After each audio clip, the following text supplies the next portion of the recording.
কথা বলেন না কেন? দুনিয়া কারে থাকতে দিছে বেটা? সাদ্দাত কই? নমরুদ কই? ফেরাউন কই? কারুন কই? পৃথিবীর জালেমরা কই? সম্পদের লুভিরা কই?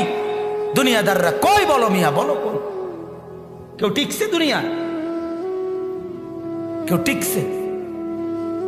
আমরা কিতাবে পড়ছি ভারতের দিল্লির এক বাদশাহ ছিল শের শাহ।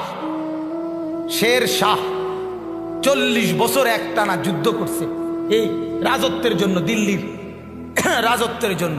ওনার বয়স যখন 65, তখন উনি দিল্লির বাদশাহী পুরা পাইছে।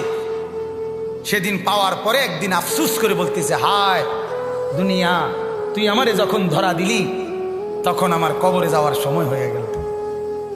মানে আজ 40 বছর মেহনত কইরা দুনিয়া যখন বাদশাহী নিলাম, তখন আমার কি শুরু হয়ে গেল? কবরে যাওয়ার টাইম। দুর্বল হয়ে গেলাম তখন। দুনিয়া মনি, দুনিয়া বড় ধোকা দেয়। সব গুছাইয়া দুনিয়ারে সাজাইবার পরেও, সব ক্লিয়ার হবার পরেও, এ বাড়ি দাড়ি বিল্ডিং টিল্ডিং এর কাম সব গুছাইয়া সারলে আমার বড় ভাইয়ের বিবি, আমার বড় ভাই আলহাজ হযরত মাওলানা মাহবুবুর রহমান আশরাফি, তার বিবি আমার বড় ভাবি, মায়ের মতো যিনি আমগরে আদর করছিলেন, নতুন বিল্ডিং করছে, অনেক কষ্ট করে কোন রকমের রুমডি ঠিকঠাক করে উঠছে। এরপরে আপনার বুধবার দিন নতুন ঘরের বাজার করছে, চাল ডাল তেল সব কিনা, চালগুলো সব ড্রামের মধ্যে পড়ছে, তরকারি ফ্রিজে কুইটা রাখছে। বৃহস্পতিবার দিন স্ট্রোক করছে, শুক্রবার দিন জুমার নামাজের সময় কবরে চলে গেছে।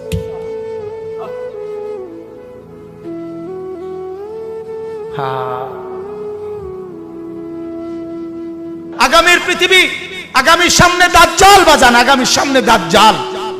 দাজ্জাল দেখা যায়, দাজ্জাল দেখা যায়, কিয়ামত দেখা যায়। ইকতারাবা লিন্নাসে হিসাবুহুম, আল্লাহ বলে হিসাবের সময় কাছায় গেছে বান্দা। ইকতারাবাতিস সাআ, আল্লাহ বলে কিয়ামত ঘনায় গেছে বান্দা। আরে যিনি বানানেওয়ালা তিনি বলতেছে, ও আমার বান্দা, আমি না বলছি এই নবী শেষ নবী, এই কিতাব শেষ কিতাব, এই দিন শেষ ধর্ম, আর দিতাম না রে। এরপরে তো আমার সংসার আমি গুছাই এলাম, তাহলে কিসের অপেক্ষা করছেন? আল্লাহ যখন বলবে এই জাহান্নামী, আর কোনো কথা বলতে পারবি না, সাথে সাথে জাহান্নামের আযাবের, জাহান্নামীর গলার আওয়াজ, কথার শব্দ বন্ধ হয়ে যাবে। এরপরে আর কোনো শব্দ জাহান্নামী উচ্চারণ করতে পারবে না। আরো জঘন্য কথা আছে, তাফসীরে মারিফুল কোরআন লিখছে, এরপরে জাহান্নামী কুত্তার মতো ঘেউ ঘেউ করবে, কুকুরের মতো শুধু ঘেউ ঘেউ। বিশ্বাস করেন, সেদিন কিয়ামতের দিন তোমাদের পুরা জিন্দেগির আমল ওজন হবে।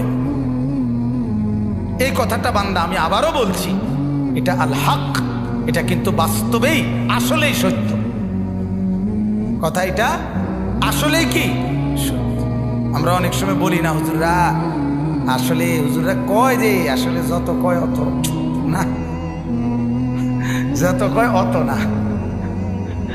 এমন বুদ্ধিমান আছে না, কথা বলেন না। আরে বেটা, এই বর্তমান জীবনে দুনিয়ায় হুজুরের সব কথা ধরলে চলতে না। আরে ডাকায় তো, তাহলে তুই যদি চলতি নাই পারস, তাইলে তোর তো আল্লাহ তাআলা দুনিয়া ফাড়াইতো ওরা। সব দইরা আল্লাহর কথা চলতে পারবি দেখেই তো আল্লাহ তোমারে দুনিয়া ফাড়াইছে, ঠিক কিনা বলেন নাকি? আল্লাহ তো বলছে আমি বান্দার উপরে সাধ্যের অতিরিক্ত কিছুই চাপাইয়া দেই নাই, জুলুম আমি করতেই পারি না। আল্লাহ জুলুম করতে পারে? কথা বলেন না কেন? তো ইন্নাল্লাহা লা ইয়াযলিমু মিসকালা যাররা, আল্লাহ তাআলা তো এক যাররা পরিমাণও জুলুম করতে পারে না। তো তুমি এটা কি কইলা? তুমি এমনি কেমনে বললে? এই কারণে আল্লাহ তাআলা যেন এটা আবারও বলছে মায়া করে, আল্লাহ মহব্বত করে বলছে, বান্দা শোন, কথাটা ফালাই দিস না, কথাটারে উড়াইয়া দিও না। আরে রাহেন কি এর হিসাব কিতাব, এত কিছু ধরলে চলন যাইতো না। আহ, এত কিছু না ধইরা তুমি যে চলাটা চলো রে, পুরা দৈরেও তো মানুষ এই চলাটাই চলো। কথা বোঝেন নাই? আল্লাহকে পুরা বাদ দিয়া, নামাজ রোজা বাদ দিয়া যা কামাই করো শেষ পর্যন্ত বাদ যে দূর খাও, যে বেড়া আল্লাহকে রাজি করে সেজদা করে বাদ খায় ওই বেড়াও এর দূরে খায়, মানে পেট বরণ পর্যন্ত। কথা বোঝেন নাই? আমি পেট বরণ পর্যন্ত খানা খায়। আর পেট ভরা এটা এমন একটা সুন্দর সিস্টেম আল্লাহ তাআলা বানাইছে, এটা ডাল দিয়ে খানা শুরু করলো কিছুক্ষণের মধ্যে পেটে জানায়া দেয় আল্লাহ একদোনা ভরে গেছে। গোস্ত দিয়ে খাইতে বইলো বেটা কিছুক্ষণ পরেই জানায়া দেয় দোস্ত আর লাগবে না, হাত দিয়ে লাও। আবু তালেবকে কি পরিমাণ চেষ্টা করছে বলেন, শেষ মুহূর্ত পর্যন্ত চোখের পানি ফেলে বলছে চাচা, চাচা কালেমা পড়েন চাচা। 38 বছর, 12 বছর থেকে নবীজির বয়স যখন 50 তখন আবু তালেব ইন্তেকাল করছে। 12 বছর বয়সে আব্দুল মুত্তালিব নবীজির দাদা নবীজিকে আবু তালেবের হাতে তুলে দিয়েছে, বলছে আমার এই নাতি মুহাম্মদ, তার বাবা নাই, তোমার হাতে তুলে দিয়ে গেলাম, তুমি মৃত্যু পর্যন্ত তারে আশ্রয় দিও, পাহারা দিও, তার অভিভাবক হিসাবে থাইকো। বাপে মানে দাদা, নবীজির দাদা বলে গেছিল। সেই 12 বছর বয়স থেকে 38 বছর একটানা মানে 50, নবীজির বয়স যখন 50 তখন আবু তালেব ইন্তেকাল করছে। 38টা বছর একটানা যে নবীজির পাশে ছিল, আল্লাহ নবী সাল্লাল্লাহু আলাইহি সাল্লামের কি পরিমাণ খেদমত করছে, এই লোক সেবা করছে, আশ্রয় দিছে, অভিভাবক হিসাবে পাহারাদারি দিছে, নজরদারি রাখছে। মক্কার কুরাইশরা চূড়ান্ত ভাবে রাসূলুল্লাহ সাল্লাল্লাহু আলাইহি সাল্লামকে চূড়ান্ত ভাবে কোনোদিন হত্যা করার সিদ্ধান্ত আবু তালেব থাকাকালীন নিতে পারে নাই। শুধু আবু তালেবের প্রভাব প্রতিপত্তির কারণে, আবু তালেব বড় নেতা ছিল এই কারণে, কিন্তু রাসূলুল্লাহ সাল্লাল্লাহু আলাইহি সাল্লাম সেই চাচার বিনিময়ে এই পরিমাণ চেষ্টা করছে যে চাচা আজ এতটা বছর আপনি আমার পাশে, আপনি কালেমাটা পড়েন চাচা। আবু তালেব বলছে না ভাতিজা, বংশের মুখে চুনকালি মাখতে পারুন না, বংশের কাছে বেইজ্জতি হব, সমাজের কাছে ঘৃণিত হয়ে যাব, আমার নেতৃত্ব থাকবে না, মৃত্যুর পরেও আমি স্মরণীয় নেতা হতে চাই, মৃত্যুর পরে অর্থাৎ কুরাইশের নেতাই থাকতে চাই। নাউজুবিল্লাহ। আল্লাহর নবী সাল্লাল্লাহু আলাইহি সাল্লাম তখন বলছে চাচা এক কাজ করেন, তাইলে কানে কানে বলেন, কানে কানে কালেমাটা কানে কানে শুনান।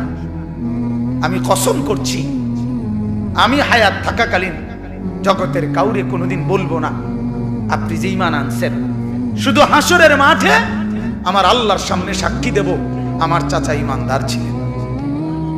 এতদূর সুযোগ দেন, এতদূর সুযোগ। আবু তালেব বলছে না ভাতিজা, জানাজানি হয়ে যাবে, গোপনে বললেও জানাজানি হয়ে যাবে, বলবো না।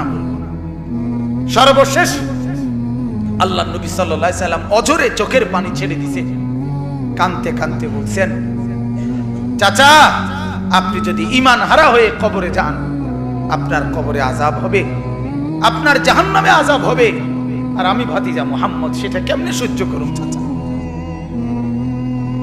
আপনি আগুনে জ্বলবেন,